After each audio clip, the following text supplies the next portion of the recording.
ಛೇ, ವಿಚಿತ್ರ ಹುಡುಗಿ ಇವಳೊಬ್ಳು. ಇಂದು ಮದುವೆ ಮಂಟಪದಲ್ಲಿ ಇಂದು ಮದುವೆ ಸಂಭ್ರಮವಿದ್ದರೂ ಕೂಡ ಹಾಗೆ ನಾಚಿಕೊಂಡು ಒಳಗೆ ಕುಳಿತುಕೊಂಡು ಬಿಟ್ಟಿದ್ದಾಳೆ. ಅಲ್ಲಿ ನೋಡಿದರೆ ಮದುವೆ ಮಂಟಪದಲ್ಲಿ ವಧುವಿನ ಬರುವಿಕೆಯ ನಿರೀಕ್ಷಣೆಯಲ್ಲೇ ಕುಳಿತಿದ್ದಾರೆ. ನನ್ನ ಮುದ್ದು ಪದ್ಮ ನೋಡಿದರೆ ಮನೆಯನ್ನೇ ಬಿಟ್ಟು ಬರಲಿಕ್ಕೆ ತಯಾರಿಲ್ಲ.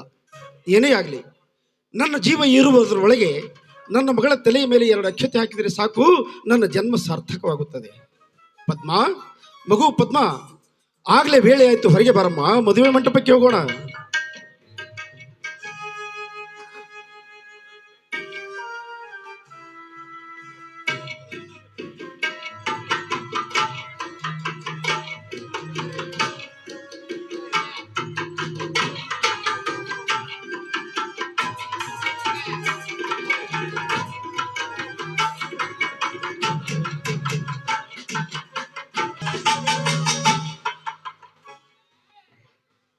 ಅಪ್ಪಾಜಿ, ನನ್ನನ್ನು ಕರೆದ್ರೇನಪ್ಪಾಜಿ? ಹೌದಮ್ಮ, ನಿನ್ನನ್ನೇ ಕರೆದಿದ್ದು.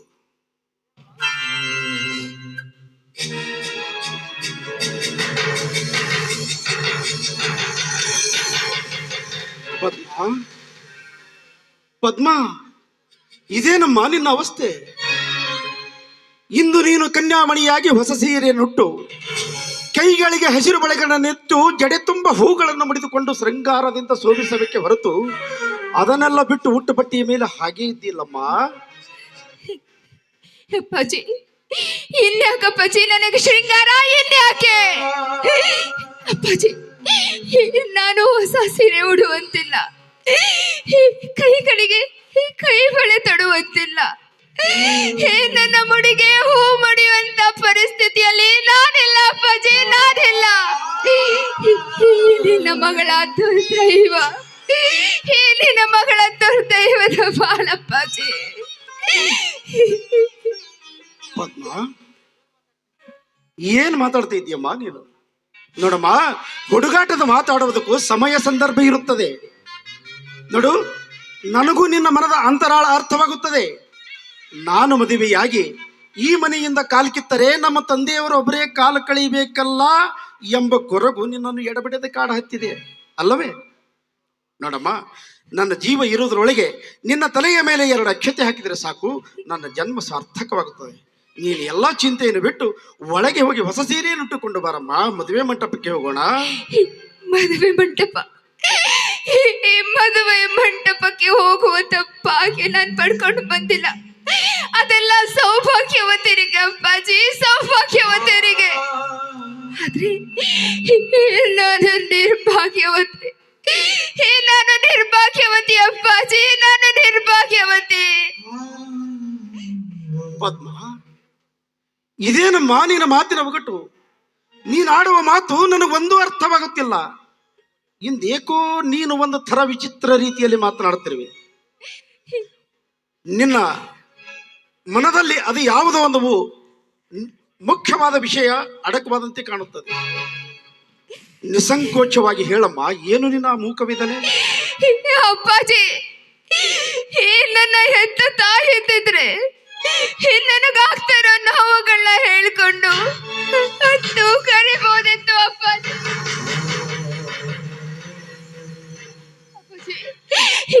ನನಗಾಗ್ತಿರೋ ಸಂಕಟನ ನಿನಗೇನಾದ್ರೂ ಹೇಳಿದ್ರೆ ಖಂಡಿತವಾಗ್ಲೂ ನೀನು ಬದುಕಿರೋದಿಲ್ಲ ಅಪ್ಪಾಜಿ, ಖಂಡಿತವಾಗ್ಲೂ ಸಹಿಸ್ಕೊಳ್ಳೋದಿಲ್ಲ ಅಪ್ಪಾಜಿ, ಖಂಡಿತವಾಗ್ಲೂ ಸಹಿಸ್ಕೊಳ್ಳೋದಿಲ್ಲ. ಪದ್ಮ, ಅಳಬೇಡಮ್ಮ.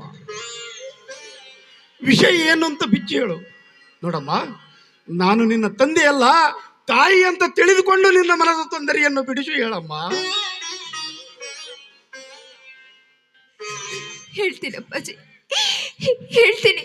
ಹೆತ್ತವರ ಮುಂದೆ ಹೇಳ್ದೆ, ಬೇರೆ ಯಾರ ಮುಂದೆ ಹೇಳಿ ಅಪ್ಪಾಜಿ, ಬೇರೆ ಯಾರ ಮುಂದೆ ಹೇಳಿ ಅಪ್ಪಾಜಿ? ಒಂದು ಜೇನಿನ ಗೂಡು, ಒಂದು ಗುಂಪನ್ನ ಕಟ್ಕೊಂಡು ತನ್ನದೇ ಆದ ಜೇವಿನ ಸವಿನ ಆ ಗೂಡಿನಲ್ಲಿಟ್ಟಿರುತ್ತೆ. ಆದ್ರೆ ಆ ಮನುಷ್ಯ ನೋಡ್ದವನು ಆ ಜೇನಿನ ಸವಿನ ಬಿಡ್ತಾನೇನಪ್ಪಾಜಿ, ಬಿಡ್ತಾನ? ಅದೇ ರೀತಿ ನನ್ನ ಬಾಳಾಗಿದೆ ಅಪ್ಪಾಜಿ, ಅದೇ ರೀತಿ ನನ್ನ ಬಾಳಾಗಿದೆ.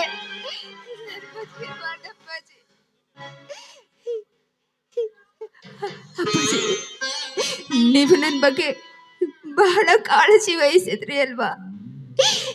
ಆದ್ರೆ ಈಗ ನನ್ನ ಶೀಲ ಹಾಳಾಗೋಗಿದೆ ಅಪ್ಪಾಜಿ, ನನ್ನ ಶೀಲ ಹಾಳಾಗಿ ಹೋಗಿದೆ.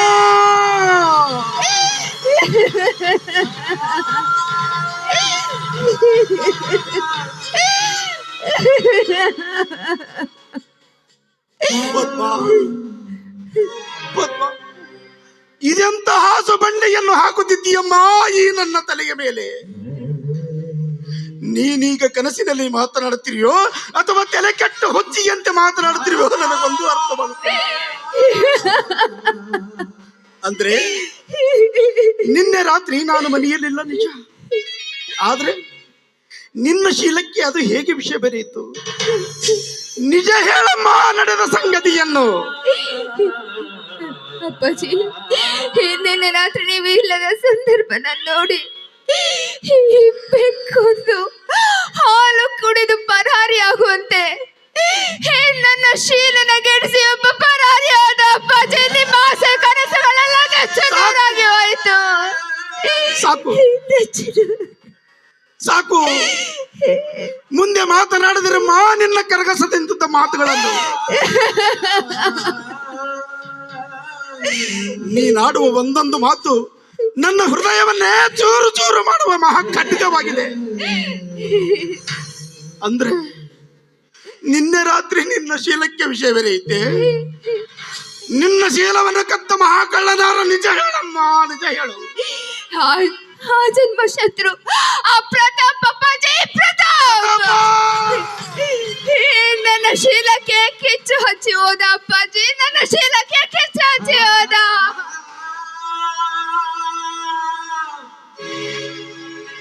ಪ್ರತಾಪ,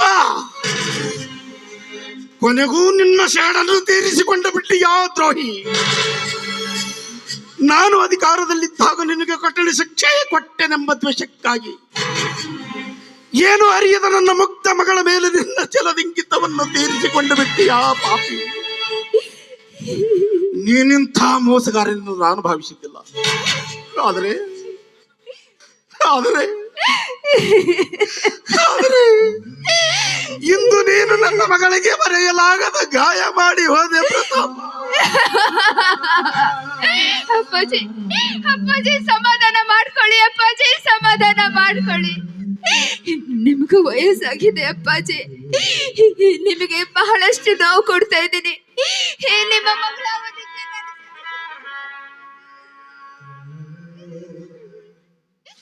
ಪದ್ಮ, ಸದ್ಯದ ಪರಿಸ್ಥಿತಿಯಲ್ಲಿ ನೀನು ಈ ರೀತಿ ಕಣ್ಣೀರು ಹಾಕುತ್ತಾ ಕುಳಿತರೆ ಏನು ಪ್ರಯೋಜನವಿಲ್ಲಪ್ಪ. ನೋಡಮ್ಮ, ನನ್ನದೊಂದು ಮಾತು ಕೇಳ್ತೀಯ? ನೀನು ಪಾಲಿಶ್ ಕೊಡ್ತೀನಿ ಅಂದ್ರೆ ಮಾತ್ರ ಹೇಳ್ತೀನಿ. ಹೇಳಿ ಅಪ್ಪಾಜಿ, ಅದ್ಯಾವ ಮಾತು ಅಂತ ಹೇಳಿ. ಖಂಡಿತವಾಗ್ಲೂ ಪಾಲಿಸ್ ಕೊಡ್ತೇನೆ. ನೋಡಮ್ಮ, ನಾನು ಹೀಗಂದೆ ಅಂತ ತಪ್ಪು ತಿಳಿದುಕೊಳ್ಳಬೇಡ. ನಾನೇನೇ ಮಾಡಿದ್ರು ನೀನು ಒಳ್ಳೆಯದಕ್ಕೆ ಅಂತ ಭಾವಿಸು. ನೋಡು, ನಿನ್ನೆ ರಾತ್ರಿ ನಿನ್ನ ಮೇಲೆ ನಡೆದ ದುರಂತ ಮರೆತು ಬಿಡು. ಈ ವಿಷಯ ನಮ್ಮಿಬ್ಬರಲ್ಲಿ ಅಡಕವಾಗಿರಲಿ.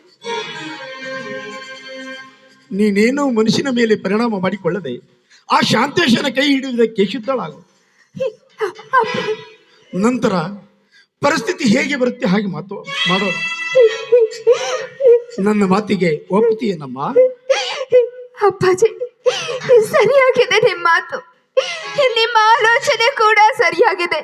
ಆದ್ರೆ ನಿಮ್ಮ ಮಗಳ ಬಾಳು ಹೂವಾಗಿರ್ಬೇಕು, ಮತ್ತೊಬ್ಬರ ಬಾಳು ಮುಳ್ಳಾಗಿರ್ಬೇಕಾ ಅಪ್ಪಾಜಿ, ಮುಳ್ಳಾಗಿರ್ಬೇಕಾ ಅಪ್ಪಾಜಿ? ಹೆಚ್ಚಿನ ಆ ಮುಕ್ತ ಶಾಂತೇಶನಿಗೆ ಅರ್ಪಿಸೋದಕ್ಕೆ ನನ್ನಿಂದ ಸಾಧ್ಯ ಇಲ್ಲ ಅಪ್ಪಾಜಿ, ಸಾಧ್ಯ. ವಿಚಿತ್ರ ಹೆಣ್ಣಮ್ಮ ನೀನು. ನಿನ್ನಂತ ಸದ್ಗುಣವಂತೆ ನನ್ನ ಮಗಳಾಗಿ ಹುಟ್ಟಬಾರದಿತ್ತಮ್ಮ, ಹುಟ್ಟಬಾರದಿತ್ತು. ಮಗಳ ಮೇಲಿನ ಮಮತೆಗೆ ಮಾರು ಹೋಗಿ ನನ್ನ ಮಾನವೀಯತೆಯನ್ನೇ ಮರೆತು ಮಾತನಾಡಿಬಿಟ್ಟೆ. ಏನು ಮಾಡ್ಲಮ್ಮ? ಎತ್ತ ಕರಳವನ್ನು ಕೊರಗಿನಿಂದ ಎಂತ ಪಾಪಕ್ಕಾದ್ರೂ ಸಿದ್ಧರಿರ್ಬೇಕಲ್ಲ. ಯಾಕೆಂದರೆ ಇದು ಹೆಣ್ಣು ಹೆತ್ತವರ ತಪ್ಪಮ್ಮ.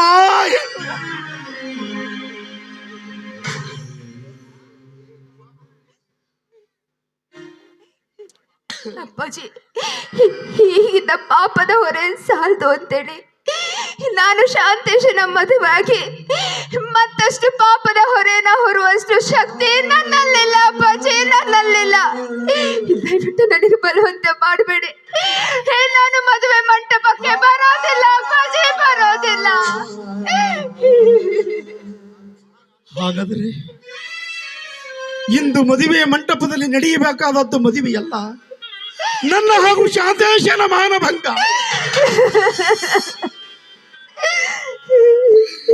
ಕೂಡಿದ ಸಭೆಯಲ್ಲಿ ಮಾನ ಕಳೆದುಕೊಳ್ಳುವುದು ಒಂದೇ, ನನ್ನ ಕೈಯಾರೆ ಕತ್ತರಿಸಿಕೊಳ್ಳಬಹುದು ಒಂದೇ.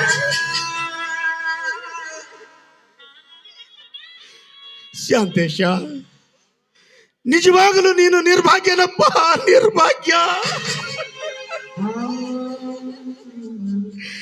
ನಿನ್ನಂತ ಸದ್ಗುಣವುಳ್ಳ ಅಳಿಯನನ್ನು ಪಡೆದುಕೊಳ್ಳುವ ಪುಣ್ಯ ನನಗಿಲ್ಲಪ್ಪ, ನನಗಿಲ್ಲ.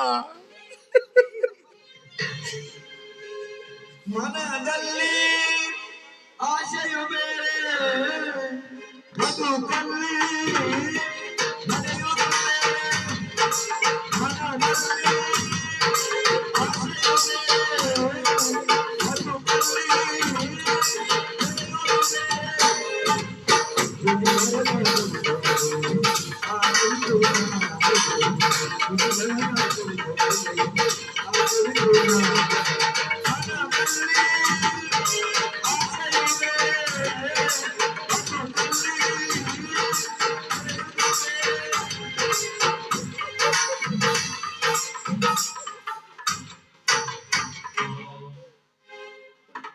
ಸಾಹೇಬ್ರ ಅಲ್ರಿಪ್ಪ, ಇವತ್ತು ನಿಮಗೆ ಏನೋ ಹೊತ್ತು ಗೊತ್ತು ಏನೋ ತಿಳಿವಲ್ದು ಏನ್ರಿಪ್ಪ. ಅಲ್ಲಿ ಮದುವೆ ಮಂಟಪದಾಗ ನೋಡಿದ್ರ ಎಲ್ಲಾ ಜನ ಬಂದು ಕುಂತಾರ್ರಿ. ನೀವು ಇಲ್ಲಿ ಮನ್ಯಾಗ ನೋಡಿದ್ರ ತಂದೆ ಮಗಳು ಇನ್ನ ತಯಾರಿ ಆಗಿಲ್ಲ. ನಿಮ್ಮನ್ನು ಕರ್ಕೊಂಡು ಬಾ ಅಂತ ಹೇಳಿ ನಮ್ಮ ಸಾಹೇಬ್ರು ಕಳ್ಸ್ಯಾರಿಪ್ಪ. ಬರ್ರಿ ಹೋಗೋಣ. ಪಾಪಂಪತಿ, ಸದ್ಯ ನಾವು ಮದುವೆ ಮಂಟಪಕ್ಕೆ ಬರ್ಲಿಕ್ಕೆ ತಯಾರಾಗಿದ್ವಿ, ಅಷ್ಟರಲ್ಲಿ ನೀನು ಬಂದಿಯಲ್ಲ, ಬಹಳ ಒಳ್ಳೇದಾಯ್ತು. ಪಂಪಾಪತಿ, ಮದುವೆಗೆ ಯಾರ್ಯಾರು ಬಂದಿದ್ದಾರೋ? ಆ ಮದುವೆ ಮಂಟಪದ ಐಶ್ವರ್ಯ ಏನು ಹೇಳಬೇಕ್ರಿ ಅಪ್ಪ. ಸಾಕ್ಷಾತ್ ಇಂದ್ರ ಲೋಕದ ಸಂಭ್ರಮ ಇದ್ದಂಗೆ ಐತೆ ನೋಡ್ರಿ. ಅಲ್ಲಿ ಯಾರ್ಯಾರು ದೊಡ್ಡ ದೊಡ್ಡ ವ್ಯಕ್ತಿಗಳು ಬಂದಾರ್ರಿ, ಊರ ಪ್ರಮುಖರು ಬಂದಾರಿ, ಸಾಹೇಬರು ಬಂದಾರಿ. ಅಲ್ರಿ, ನಿಮ್ಮ ಮಗಳ ಮದುವೆ ಇದನ್ನೆಲ್ಲ ನೋಡಿದ್ರೆ ನಾನು ಯಾಕೆ ಮದುವೆ ಮಾಡ್ಕೋಬಾರ್ದು ಅನಿಸುತ್ತೆ ನೋಡ್ರಿ. ಒಟ್ಟಿನಾಗ ಹೇಳ್ಬೇಕಾದ್ರೆ ಆ ಸಮುದ್ರ ಗುಣವುಳ್ಳ ಶಾಂತೇಶಪ್ಪನ ಮದುವೆ ಮಾಡ್ಕೊಳಕ ನಿಮ್ಮ ಮಗಳು ಪುಣ್ಯ ಮಾಡ್ಯಾಳ್ರಿ ಅಪ್ಪ, ಪುಣ್ಯ ಮಾಡ್ಯಾಳ್ರಿ. ಹೌದು, ನಿಜವಾಗ್ಲೂ ನಾನು ಪುಣ್ಯ ಮಾಡಿದ್ದೆ. ನಿಮ್ಮಂತ ಅಣ್ಣನನ್ನ ಪಡೆಯೋದಕ್ಕೆ ನೀವೇ ನನ್ನ ಪಾಲಿನ ತಂದೆ, ನೀವೇ ನನ್ನ ಪಾಲಿನ ತಂದೆ.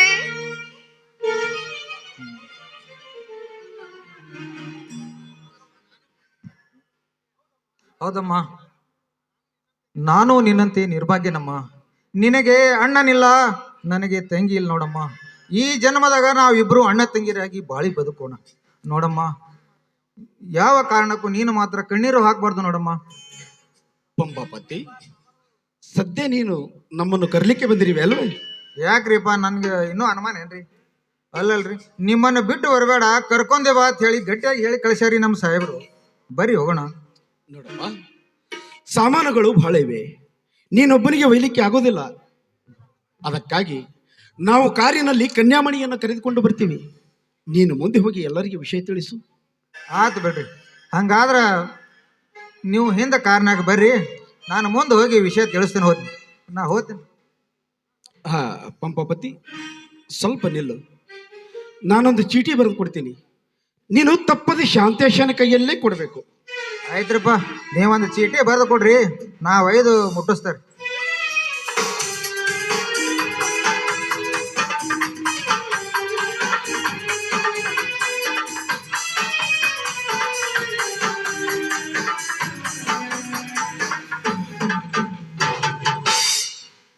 ಪಂಪಾಪತಿ, ಈ ಚೀಟಿಯನ್ನು ಬಲು ಹುಷಾರಾಗಿ ಮುಟ್ಟಿಸು, ಯಾಕಂದ್ರ ಇದರಲ್ಲಿ ಅಂತ ಮುಖ್ಯವಾದ ವಿಷಯವೇ ಅಡಕವಾಗಿದೆ.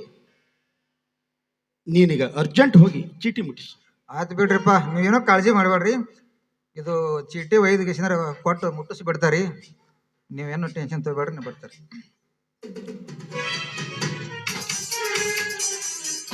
ಅಪ್ಪಾಜಿ, ಪಂಪಾಪತಿನ ನೀನ್ ಮುಂದೆ ಹೋಗು, ನಾವು ಕಾರಲ್ಲಿ ಬರ್ತೀವಿ ಅಂತ ಹೇಳಿದ್ರಲ್ಲ ಅಪ್ಪಾಜಿ. ಇದರಿಂದ ಪಾರಾಗೋದು ಹೇಗೆ ಅಪ್ಪಾಜಿ, ಹೇಗೆ? ಅದಕ್ಕೆ ನೀನೇನು ಕೊಂಚು ಕೂಡ ಚಿಂತೆ ಮಾಡಬೇಡಮ್ಮ. ಆ ಚೀಟಿಯಲ್ಲಿ ನಾನು ಬರೀ ಕಹಿ ತುಂಬಿದ ವಿಷಯವನ್ನೇ ಬರೆದು ಕಳಿಸಿದ್ದೇನೆ. ಇಂದು ನಾವು ಮದುವೆ ಮಂಟಪಕ್ಕೆ ಹೋಗುವುದೇ ಬೇಡ. ಇಂದು ಹೇಗಾದರೂ ಮಾಡಿ ರಾತ್ರಿ ಕಳೆಯೋಣ, ಬೆಳಿಗ್ಗೆ ಎದ್ದು ಮುಂದಿನ ವಿಚಾರ ಮಾಡೋಣ. ಬಾರಮ್ಮ, ನೀನು ಸ್ವಲ್ಪ ಮಲಗಿ ವಿಶ್ರಾಂತಿ. ಕಲ್ಲಿನ ವೀಣೆ ನೀಡಿದರೇನು ನಾಗವ ಹೊಮ್ಮುವುದೇ ನಂದಿಗಳು ಕಾಡುಗನೇ ಪರಿಮಳ ಸೂಸುವುದೇ ಓ ಪರಿಮಳ ಸೂಸುವುದೇ ಕಲ್ಲಿನ ನಾಗವ ಹೊಮ್ಮುವುದೇ